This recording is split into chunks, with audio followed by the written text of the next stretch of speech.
Battle Through the Heavens, Chapter 51, Securing the Technique and Peace of Mind.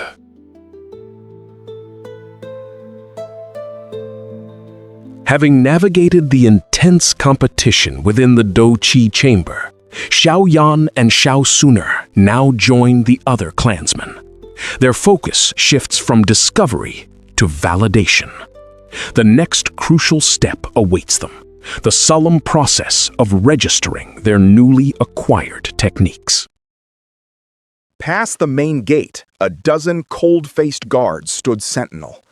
An old man sat squarely in the center, his expression frozen. A pen rested in his hand. A thick ledger lay open before him. Clan members crowded before him, each presenting the Dou Qi technique they'd found for registration. 10 stone-faced guards watched from the periphery. It was the Dou Qi Pavilion's rule. Xiaoyan and the others knew it well, so the registration went smoothly. The Dou Qi Pavilion held techniques gathered and won by the Xiao clan over more than 10 generations.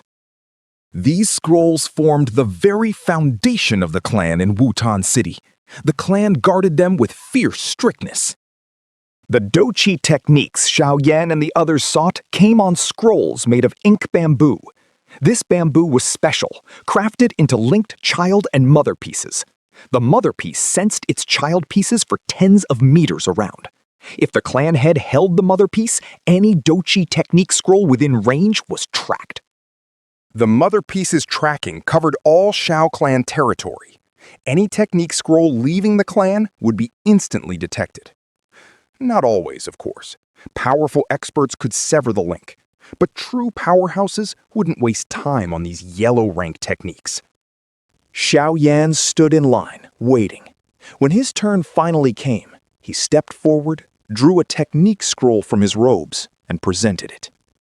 The old man took the red scroll. His eyes flicked over Xiaoyan, his mind working. The Flame Mantra.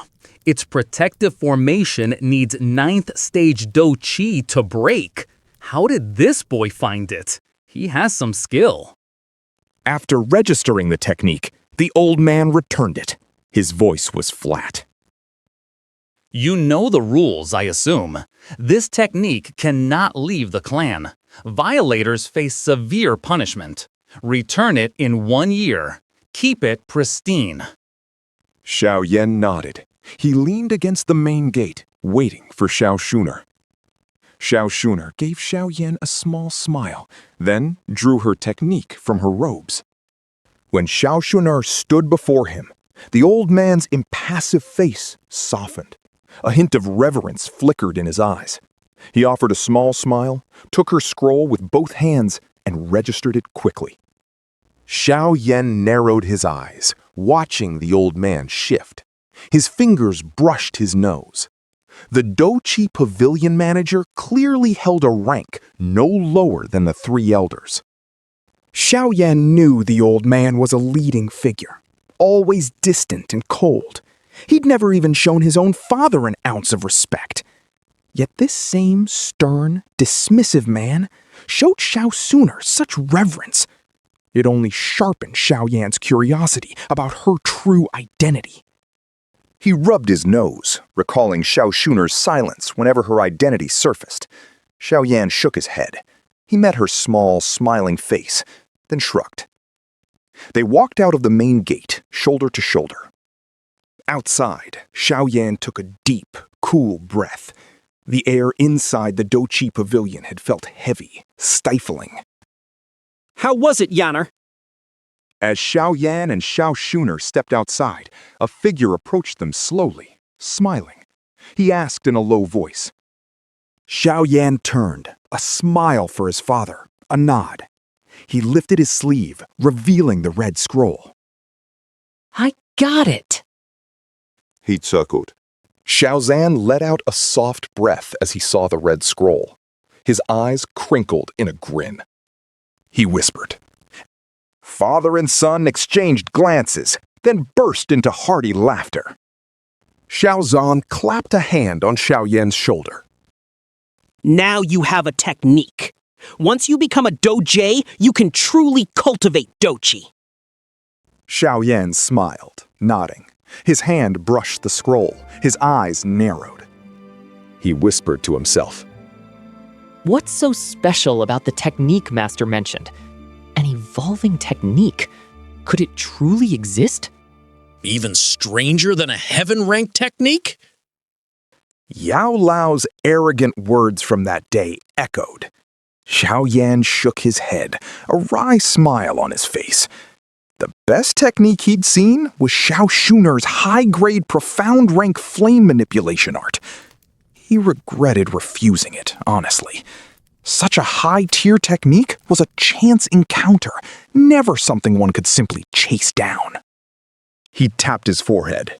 He regretted refusing Xiao Shuner's offer, but the words were out. He couldn't ask again. He could only pray Yao Lao wasn't messing with him, or he'd regret it to his dying day. A profound rank technique is nothing. Yao Lao scoffed, his voice suddenly sharp in Xiaoyan's mind. But that little girl's background isn't small. To casually offer a profound rank technique implies she has many more stashed away. He finally showed up. Xiaoyan rubbed his nose. A slow smile spread across his lips. He knew provoking Yao Lao was the only way to make him appear. Oh, you sly fox! You plotted against me! Yao Lao's realization hit just as Xiaoyan's thought faded. He took a helpless breath, half laughing. Boy, just cultivate with peace of mind. Don't worry about techniques. Your achievements will be no less than that little girl's. What her clan has. Oh, never mind. A flicker of regret crossed Xiaoyan's face at Yao Lao's vague ending, but he smiled and nodded. Yao Lao's assurance settled it. He could now cultivate with a peaceful mind, become a dozi, earn his place as a powerhouse, and most importantly, someday repay Nalan Yanran's debt. Good. You got it. He said, smiling.